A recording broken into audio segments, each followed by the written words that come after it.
Star Wars franchise has enjoyed a slew of good action games, great shooters, awesome space combat games, and some solid RPGs, but the one thing it's never really enjoyed is a great strategy game. The fine folks at Petroglyph recently took it upon themselves to address this oversight with the development of Star Wars: Empire at War. In this game, you'll take on the leadership of either the Rebellion or the Empire, and you'll be managing production and maneuvering of forces at the galactic level, while also leading those forces directly into battle, either in orbit around a contested planet or down in the mud of some alien world.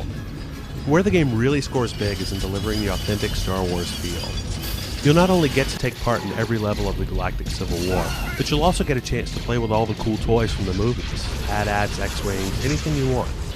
You'll also be able to lead many of the heroes from the films, from peripheral characters like Colonel Veers and Mon Mothma to real heavyweights like Darth Vader and Han Solo.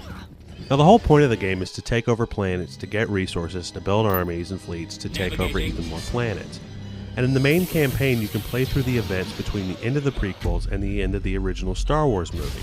There's some cool missions here. Han Solo goes to Kashyyyk to rescue Wookiees. Darth Vader intercepts Princess Leia as she's carrying the Death Star plans.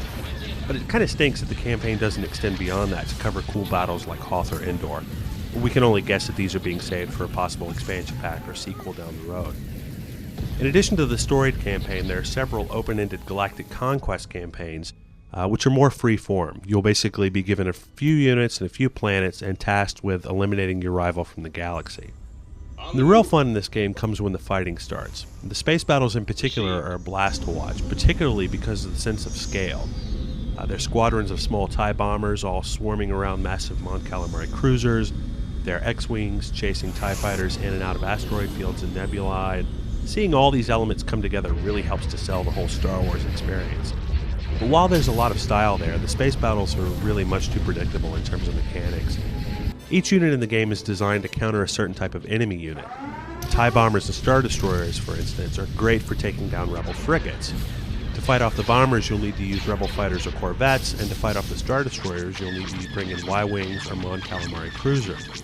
So the trick here is in using just the right mix of fighters, bombers, and capital ships to get the job done.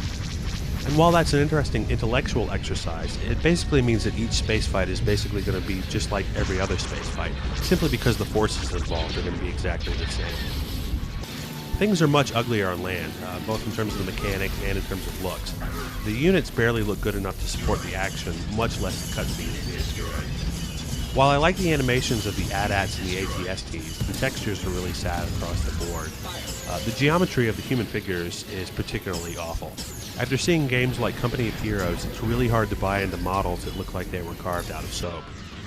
It's certainly a blast, though, seeing the different planets from the films, seeing Hoth, Tatooine, Yavin, etc. The land battles suffer from the same lack of variety found in space, at least in terms of the unit types. Sure, you'll have the odd thrill trying to take out a Sandcrawler or a Rancor, but for the most part, each land battle relies on the same 4 or 5 unit types, and it seems like the only thing that changes from one land battle to the next is the background. Now, I did like the fact that the game shies away from the traditional RTS model, base building, resource harvesting, unit production, that sort of thing. The planet will contain a number of tactical structures, but these are all things that the planet's owner spent time building up before the battle even started. Now, the initial invading force will be relatively small as well, and that's interesting. The invaders are going to have to capture additional reinforcement points in order to bring more troops down to the planet's surface. And that's an interesting mechanic. While that type of innovation definitely makes Empire stand out from the crowd, it doesn't do much to keep the various planetary battles from feeling too repetitive. Strangely, the worst thing about Star Wars Empire at War is that it's limited by the franchise. Basically, the whole game is never more than a two-sided fight with a very limited number of unit types. And while that might work for the movie, in the game it feels kind of monotonous, even after only a few hours of play.